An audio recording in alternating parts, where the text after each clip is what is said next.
A second day of air raid sirens in the Bosnian Serb stronghold of Pale. NATO warplanes overhead. Within minutes, a mushroom cloud rising from the ammunition dump hit yesterday, but not destroyed then. There were 12 aircraft involved. Again, laser-guided weapons we used. Today we used 500-pound bombs and 1,000-pound bombs. We achieved hits on all 6 and either destroyed or damaged all 6. Successful NATO targeting then. But overall, yesterday's United Nations gamble of limited action forcing Serb acquiescence seems to have failed. Down in Sarajevo within the hour, a Serb tank shelled an apartment block. At least 5 injured, the event underlining the Bosnian Serb determination not to bow to the UN NATO pressure, rather to respond in the most defiant way they know how. And then up in Pale, not only the craters and disturbed earth around the ammunition dump, the images the United Nations dreaded. Unarmed military observers seized, then chained to undamaged parts of the depot as both hostages and a deterrent against future NATO airstrikes.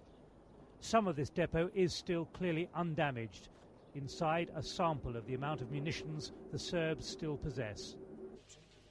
There are 48 multinational UN observers on Serb-controlled territory, moving around and living there with Serb agreement. Another 150 or so lightly armed guards man the heavy weapons compounds. The new propaganda value to the Serbs of these chained UN observers is clear. It's a crime against humanity. We, the Omos, will appeal to NATO, especially Rupert Smith, to be aware that our lives are in danger. And we require that NATO ceases funding of PSA and Serb targets, or Serb territories, so that our lives can be spared. A taste of the Serb attitude to the observers came in this monitored radio communication to the UN. If the bombing stops, we'll be set free. Otherwise, we will be killed. Over. This is PSA soldier speaking. Do you have a reply from General Smith? In that case, you better get your ass moving and get a reply from him. 7 Lima Niner, just to confirm, what you're waiting from General Smith is confirmation that the bombing will stop. Over. 7 Lima Niner, also we've been advised the next bomb that falls will be killed. Over. This is PSA soldier. 3 UN observers are now at the site of the warehouse. Any more bombing, they'll be the first to go. Understood? 7 Lima Niner, if the bombing starts again, I've been instructed to tell you that we will die for the sake of NATO. Over. It's very hard for us to decide what we can do to help the UN military observers. We're trying to get in contact with General Mladic and try to persuade them to free these unarmed monitors of the situation on the ground. These people never carry arms, and we hope that we will be successful, although it is very hard to say how the situation will develop in the next few hours. I'm sure that if any harm comes to them, other than restriction of their movements, then that in itself will invite retaliation.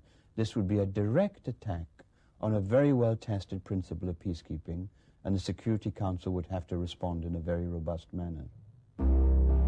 At the root of this now is a bitter trial of strength between 2 generals. The Bosnian Serb commander Ratko Mladic, ordered by Serb President Milosevic to mastermind the Serb seizure of Bosnian territory 3 years ago, now a ruthless, politically isolated figure. And General Rupert Smith, the UN's Bosnia commander. Smith is feared by General Mladic, who has refused to see him for months. Smith is renowned by those who know him as a quiet, cerebral, brilliant strategist. Mladic, I think, really sensed in Smith a rival, somebody who might come up with the UN-NATO plan that would scotch him forever, scotch not only his immediate military plans for this summer, but his long-term political ambitions in the leadership of Serbdom. Whether by chance or Mladic's intention, a single Serb 130mm shell landing in a crowded square in Tuzla last night, part of a sustained Serb shelling attack of 5 safe areas, has now begun a military spiral in which a calculated NATO military escalation will have incalculable consequences. Our army now is on alert. Of course, we cooperate with UNPROFOR. However, Karadzic Serbs are not attacking front lines. They are shelling centers of the cities. They are shelling populated areas. They are trying to kill civilians from the distance. 71 Bosnian deaths, more than 150 injured, and many of them likely to die.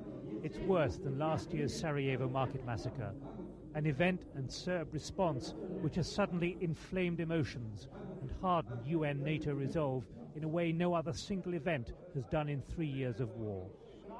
The challenge is General Mladic.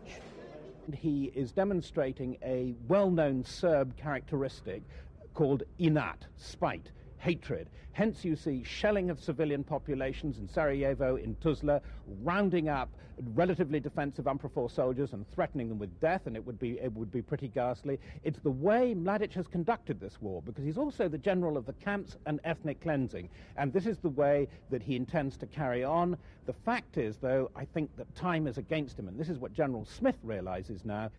I think General Mladic is worried about the future. I don't think he's necessarily worried about the immediate future in terms of the next few days or weeks. I think that he's an extremely astute general and realizes that the overall situation is going against him and will do so over the next year, diplomatically, economically, and of course militarily as the Bosnian government forces become better.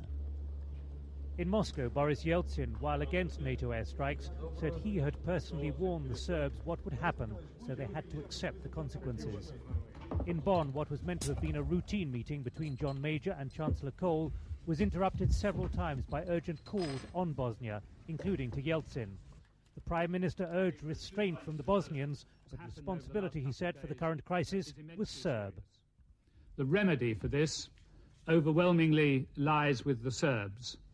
They need to observe the ultimatum that has been set, and they need to return their weapons to the collection point. All this on the day the United Nations Secretary-General had planned to put up new options for the whole UN operation in the former Yugoslavia, to make it more viable and less vulnerable to international criticism and armed attack.